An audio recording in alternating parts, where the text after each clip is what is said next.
Have you ever found yourself volunteering somewhere, maybe a soup kitchen or a food drive, and you get this little nagging feeling? Like, you start to wonder, is this actually making a long-term difference?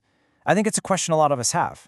Well, today we're going to dive into a really powerful shift in thinking, moving beyond helping one person at a time to actually tackling the very systems that create those needs in the first place. So, here's the roadmap for our journey together in this explainer. We're going to start with that big question about how we help. Then we'll dig into the deep-seated why behind this kind of work. After that, we'll get our hands on some practical tools, look at who might be uniquely positioned to lead the charge, and then finally, figure out how we make this kind of change actually last. All right, let's start with what is a really foundational shift in how we see the world. Most of us are wired to respond to the needs we can see right in front of us. But what happens when we start asking bigger, maybe tougher questions about why those needs are there to begin with? I mean, this is our natural starting point, isn't it? It's our compassionate default setting.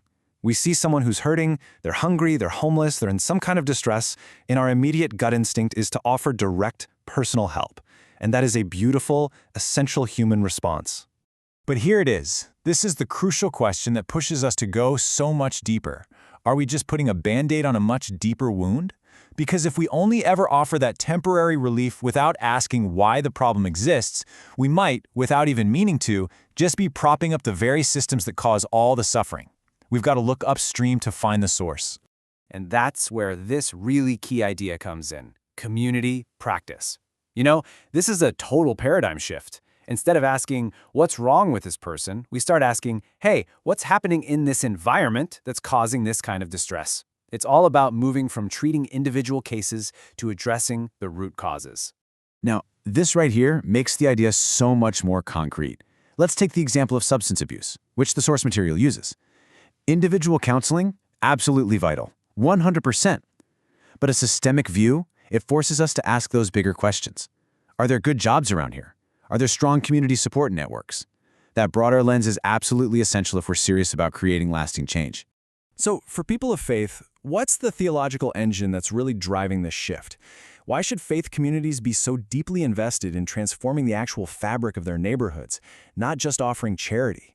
This ancient command, which was given to people living in exile of all things, gives us a really powerful model. It's a call not to retreat, not to build walls, but to get deeply, actively invested in the total well-being of our community, right where we are. It makes this profound claim: your own flourishing is directly tied to the flourishing of your city. That peace and prosperity that Jeremiah is talking about, it's all wrapped up in this beautiful, rich Hebrew word, shalom. And shalom is so much more than just the absence of conflict. It's the active presence of wholeness, of justice, of right relationships in every single part of life. It's a concrete, real vision for the healing we're called to work towards. And this belief, well, this is the absolute cornerstone of everything.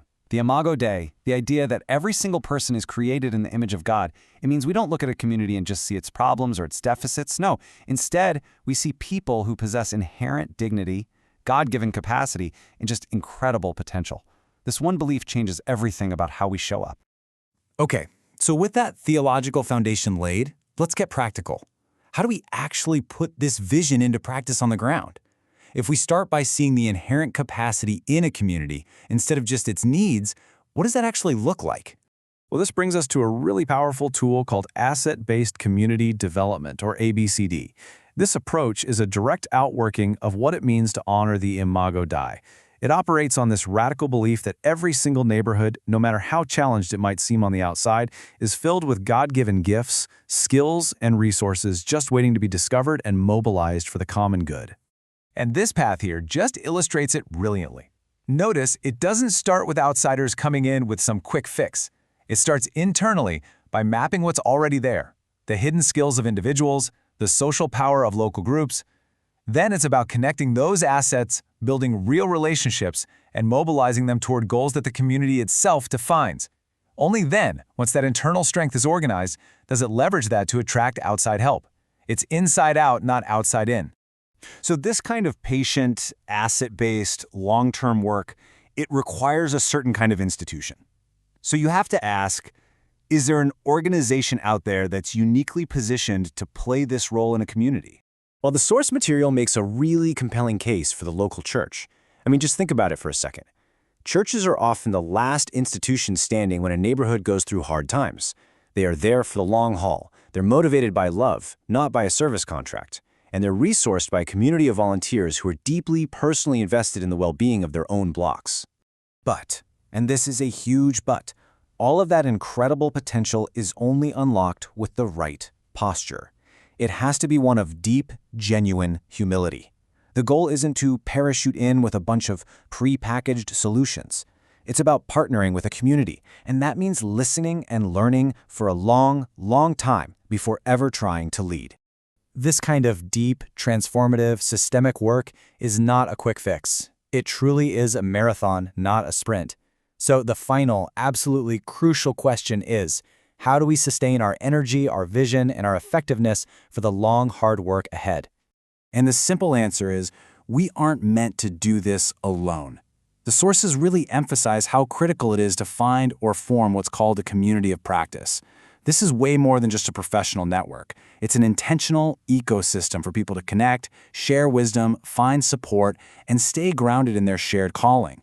It's absolutely essential for resilience. And this is just such a powerful reminder of why that collective piece is so critical. When you get practitioners, faith leaders, and community members all united, well, their combined influence is so much greater than the sum of its parts. It genuinely creates new possibilities for everyone to flourish. So we'll leave you with that thought. The first, and maybe the most powerful step you can take towards seeking the true shalom of your city, well, it begins with a simple but profound shift in your own perspective. Learning to see the treasure that's already there.